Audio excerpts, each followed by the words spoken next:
Bonjour à tous, j'espère que vous allez bien. Alors aujourd'hui, c'est un jour un peu spécial, c'est jour de paye. Alors, comme d'habitude, on va aller voir à peu près qu'est-ce qui s'est passé sur Brix. On va aller voir un petit coup d'œil sur mon portfolio réel. Et puis, on va passer pas mal de temps sur Power BI, voir à peu près ce qu'il en est, analyse mensuelle et trimestrielle, un petit peu. On va voir avec le mois dernier qu'est-ce qui s'est passé. Et je vous ai fait un nouveau KPI que j'appelle Mouvement Marketplace, qui je pense peut vous intéresser. Du moins, c'est toujours une data intéressante, je trouve. Puis on va finir sur quelques news macro de Brix. Alors, sans plus attendre, alors qu'est-ce qui s'est passé le mois dernier? Donc déjà, on a un nouvel immeuble entre guillemets «disponible». On peut toujours investir dessus parce que là, vous voyez, à aujourd'hui, il a été financé à 85. Néanmoins, on peut déjà toucher les loyers. Donc c'est pas mal. En plus, le loyer du mois dernier est plutôt intéressant. Donc moi, c'est vrai que ça me faisait toujours un peu stresser, quand, j'investis sur le marché primaire, parce qu'on ne sait jamais ce que ça va donner les premiers mois. En tout cas là, c'est pas mal. Qu'est-ce qui s'est passé aussi sur, l'immeuble basse rue? Alors l'immeuble basse rue, alors c'est assez intéressant. Je vous invite à lire, le pâté. Heu, Grosso modo, ce qu'ils disent, c'est que, ils vont vendre l'immeuble. Ils vont vendre l'immeuble d'ici la fin de l'année. Donc ce sera, je pense, le premier immeuble que Brix va vendre sur la plateforme. Et ce mois-ci enfin, pour ce mois-ci, sachez qu'il n'y a pas eu de loyer, hein. Donc je pense que alors est-ce que les performances étaient trop basses et voilà. Et du coup, ils se sont dit: «Allez, on le vend». En tout cas ou là, il y a une opportunité qui s'est présentée et ils l'ont vendu. En tout cas, voilà, je vous laisse lire, le texte qui est assez bien détaillé. Ensuite, donc on l'avait vu le mois dernier, Brix prépare des ventes. Donc prépare des ventes, donc là, c'est un petit follow-up. Sur Belfort, qu'est-ce qui se passe? Eh ben, ils ont eu une offre pour un immeuble. Alors, ils disent qu'une fois la vente réalisée, nous reverserons l'intégralité des sommes aux détenteurs de Brix.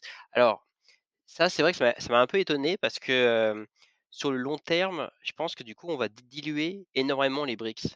Je ne sais pas si vous voyez ce que je veux dire? C'est-à-dire que si on avait par exemple X bricks pour, je sais pas 5 appartements, et que vous en vendez un et que vous avez le même nombre de bricks, bah, du coup, au final, vous allez avoir beaucoup moins de revenus reversés. Donc bon, après à voir sur le long terme comment ça se comporte. Mais c'est vrai que moi je pensais plutôt qu'ils allaient, peut-être racheter des bricks et les annuler au prorata, qui était peut-être une autre façon de faire, je sais pas. Bon, à voir. Next, alors ça, c'est un immeuble à Strasbourg. Donc pareil, ils avaient annoncé qu'il y avait des travaux et cetera, qu'ils voulaient faire un permis de construire, donc pour le moment, ils l'ont pas. Donc là, ils ont fait un geste commercial pour assurer 90 des revenus reversés. Bon, très bien, on va suivre ça. Hem, Qu'est-ce qu'il y a eu encore? Ah oui, ce changement de stratégie, nous en avons parlé le mois dernier. Donc bah, RAS, mais là, vous voyez, donc là, on voit bien que le loyer a bien été collecté et pour autant, on n'est pas à la cible. Donc je pense que à terme, ils vont revoir cette fiche immeuble pour abaisser, le revenu cible, pour être plus en lien avec ce qu'ils avaient annoncé. Ils avaient annoncé que, ce niveau cible enfin qu'on allait avoir 88 de ce niveau cible. Très bien, mais en tout cas, si vous voulez investir dessus, je pense que c'est bien de le savoir quand même. Alors ensuite, on va passer dans le vif du sujet. Alors, sachez tout d'abord que je ne suis pas conseiller financier, hein, que tout ça, je le fais, par moi-même, je collecte moi-même les datas et je les interprète moi-même avec Power BI, ce que je fais dans mon travail. Voilà, j'essaie de le faire ici aussi un peu pour m'exercer tout ça et je trouve ça sympa et aussi de vous partager du coup mes trouvailles. Hem, donc alors mes contrats de royalties pour le mois dernier. Donc en fait, ce qu'il y a donc un petit rappel, donc le mois dernier, j'avais gagné 46,09 € qui était quand même pas mal. J'ai rajouté du coup pendant le mois dernier 40 bricks, 10 bricks de l'homme et 30 bricks de national. En national maintenant je suis entre guillemets «complet», genre 1 000 € et puis l'homme, ça a complété, selon les opportunités. Moi personnellement, j'achète toujours en dessous du prix du marché, donc c'est vrai qu'il y en a pas toujours. Il y a des mois, il y a rien, il y a des mois, il y en a beaucoup. Bon, bah, à voir. Donc là, vous avez mon nouveau portfolio pour info. Alors la question c'est: combien j'ai touché ce mois-ci? Ah, 51,55 €. Nous avons enfin dépassé les 50 €. Ça, c'est pas mal, c'est un seuil, psychologique, je dirais. Le prochain serait 100 €. Bon, mais bon, donc pas avant un an, j'imagine, au mieux. Ici, alors vous avez la picture, donc je vous partage en lien si vous voulez faire la même chose. Ça, je le fais sur Microsoft, Access, très simple à faire. Vous à terme, vous avez juste à rentrer, les datas et puis ça vous dit voilà, par rapport à l'attendu, si c'est bien ou pas bien. Parce qu'au final 50 €, c'est qu'une valeur. On peut se dire: «Bah, c'est bien, c'est beaucoup. Ah non, c'est pas beaucoup». C'est toujours par rapport aux expectations, aux attentes, pardon. Qu'est-ce qu'on espère? Donc là, vous voyez que là, ça me dit que j'ai eu 93,7 de, de l'attendu. Donc il me manque 3,70 €. Donc après, vous pouvez aussi voir, d'où ça vient. Pourquoi il me manque 3,70 €? Là, on voit que j'ai 3 immeubles qui le mois dernier n'ont pas trop performé. Félix, alors Félix Bart, ça fait plusieurs mois qu'on en parle, il continue de ne pas performer. Nous avons immeuble Petit Ménado et nous avons alors immeuble Longbuisson. Alors Longbuisson était, pourtant à 6. Bon, on voit qu'on a quand même 4, pas mal, mais bon, on voit quand même que, il y a un petit manque à gagner. Bon, très bien. Alors Power BI, alors où est-ce qu'on en est? Alors je vous ai rajouté une petite carte, alors ça c'est un peu pour le fun, mais bref, on voit qu'on a 49 biens, puisque donc là j'ai rajouté le nouvel immeuble en question puisqu'il donne des revenus. Heu, on va avoir tout ça en détail. Premier focus, le Portugal. Donc nous avons des immeubles, nous avons 6 biens pour 8 millions d'euros. Très bien. Alors, top performer, la déception, il y a rien qui a performé. On en a 6, mais ils sont tous en dessous de 97. Dommage. Top loser, alors top loser, je vous rappelle, c'est en dessous de 90. On en a 5, donc ça fait 83, qui est quand même énorme. Heu, bon, pas beaucoup de choses à insister, hein. Ici, vous avez la tendance trimestrielle, donc on voit qu'on suit la tendance, c'est-à-dire qu'on a un qui est entre 90 et 97, et puis on a 5 qui ne performent pas, mais j'imagine que ça va s'améliorer avec le temps, donc à voir. Next, en France, les commerces, alors vous savez que moi j'aime beaucoup les commerces, donc là, sur la map, vous voyez où est-ce qu'on investit. Qu'est-ce que l'on voit? On voit que là, pour le coup, c'est l'inverse. Les 4 sont perf. Alors ça, on aime beaucoup le vert. On voit qu'il y en a un, Séville, qui est en dessous de -2,1. Alors, il est quand même en vert parce que vous vous rappelez que performer, ça veut dire quoi? Ça veut dire que c'est supérieur ou plus aux attentes. Et les attentes, c'est 97 des revenus reversés.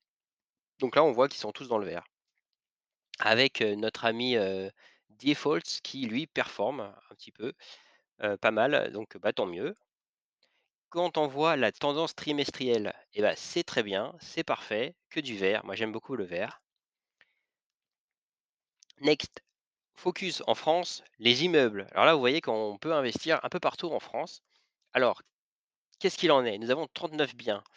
39 biens, il y en a 14 qui sont en dessous, au-dessus de 97. Donc, vous voyez, on a 35, enfin quasiment 36, mais ça reste quand même pas mal qui ne performent pas. Alors, on va rentrer dans les détails. Ici, vous pouvez faire pause, c'est, la liste, mais filtrée, différemment.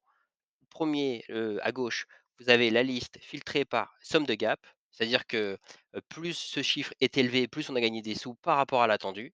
Alors après, il faut toujours je vous invite toujours à voir les fiches, hein.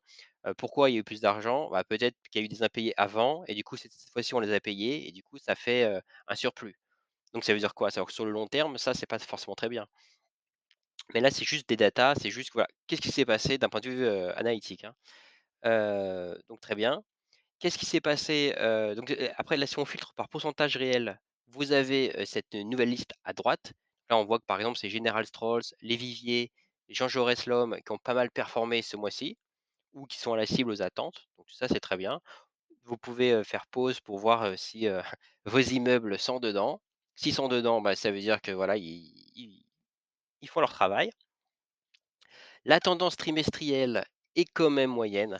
Vous voyez qu'on a beaucoup d'orange, hein, quand même, hein. On a 94. Qu'est-ce que ça veut dire? Ça veut dire qu'on est entre 90 97. Donc ça veut dire que c'est, moyen. Hem, bon, on verra avec le temps, hein. Le top loser février, bon alors ça, bon voilà, on a quand même 21 immeubles sur 39, qui sont en dessous de 90.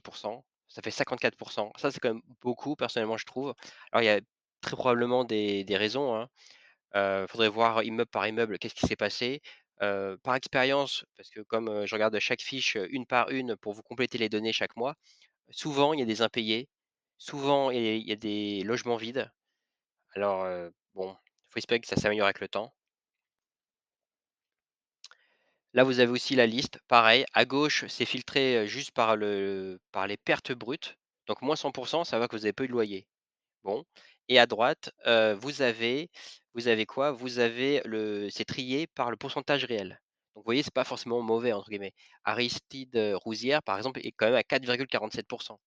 Après, comme q ça, j'allais dire ça, cette analyse, elle est faite sur les attentes. C'est-à-dire que par rapport à ce que Brix dit versus qu'est-ce qu'on a? Vous voyez? C'est plus comme ça qu'il faut le voir. Alors, nouveau KPI et ce KPI, je trouve ça alors assez intéressant. Alors ce que j'ai fait, vous voyez, dans chaque fiche immeuble, en haut à gauche là, en fait, ils vous disent, bah, voilà, ce bien a été financé par X Brixeur. Donc j'ai pris ce chiffre, en fait, j'ai pris ce chiffre le mois dernier, je me suis fait une colonne et là, aujourd'hui, bah, j'ai refait, ce travail et j'ai recopié et donc en fait, ce que j'ai fait, c'est que j'ai fait la différence entre les 2. Alors ça, c'est un chiffre officiel Brix qui nous dit qu'en février 2023, il y a eu pour 743 000 € de, transactions. Très bien. Donc là, dans ce tableau, alors je me suis amusé à faire, bah, 2 tableaux. L'un, c'est, dans lequel les immeubles ont gagné le plus de Brixeurs. Alors qu'est-ce que ça veut dire?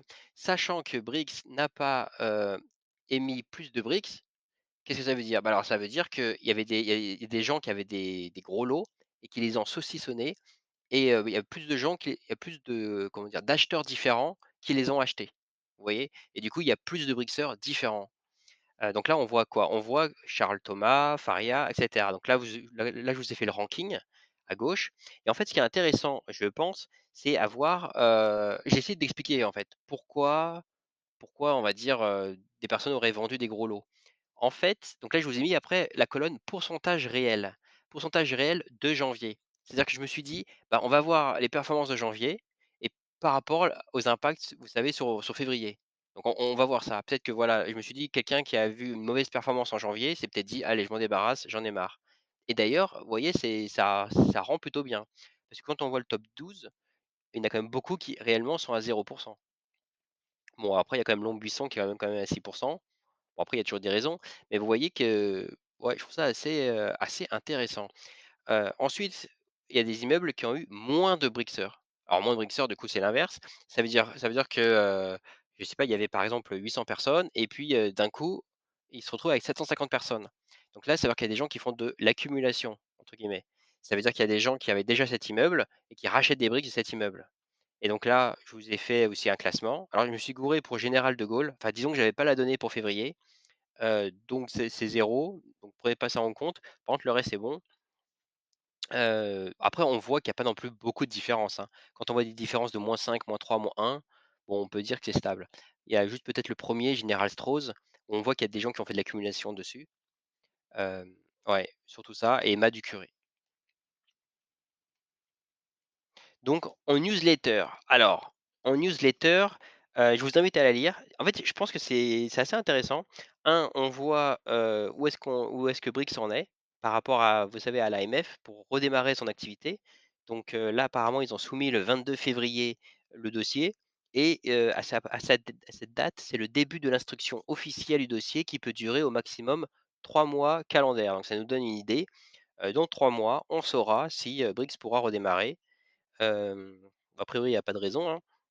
Ah et puis en même temps, ce mois-ci, ils ont fait un questionnaire. Alors je vous invite à le compléter parce que c'est assez intéressant les questions qu'ils posent. Ça donne un peu, comment dire? Une idée qu'ils vont peut-être changer leur modèle ou du moins, moi, ça m'a fait penser à Mintos, si vous connaissez cette plateforme. Alors je l'utilise pas trop, mais je la connais, juste de nom et comment ça marche un petit peu, c'est sur les crédits et en fait, au début, ils vous posent beaucoup de questions comme ça sur, quel est votre profil investisseur versus, bah, tiens, si vous êtes plutôt, j'allais dire, safe, on va vous proposer des choses, plutôt sûres à 3. Par contre, si vous êtes un peu, voilà, jeune, vous aimez prendre du risque, un peu, voilà, ou des 7 à 10 mais qui ne sont pas garantis. Mais du coup, comme vous prenez plus de risques, vous avez un plus de, comment dire? Un rendement plus élevé et ben, bah, voilà, peut-être que alors voilà, après Brix vous pose la question: «Est-ce que vous préférez choisir vous-même les actifs ou est-ce que vous préférez, voilà, juste par exemple tous les mois vous dites: "Je mets 100 € et puis après il y a une allocation automatique sur, bah, sur des biens qui correspondent à votre profil de risque». Donc vous voyez, il y a ce genre de questions. Bon, moi, je trouve ça assez intéressant. Après à voir où est-ce que Brix va, dans quelle direction. En tout cas, voilà, j'espère que ça vous a plu cette revue. Alors j'ai essayé que ça soit pas trop long, j'avais pas mal d'infos, je trouve que c'était assez intéressant au moins d'en parler et au moins de partager avec vous.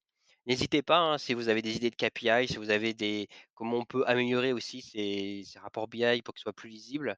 Hem, voilà, j'essaie de faire ça, de mon mieux en plus de mon job. Donc, bah, voilà, bah, merci à vous et puis, à très bientôt. Bye bye.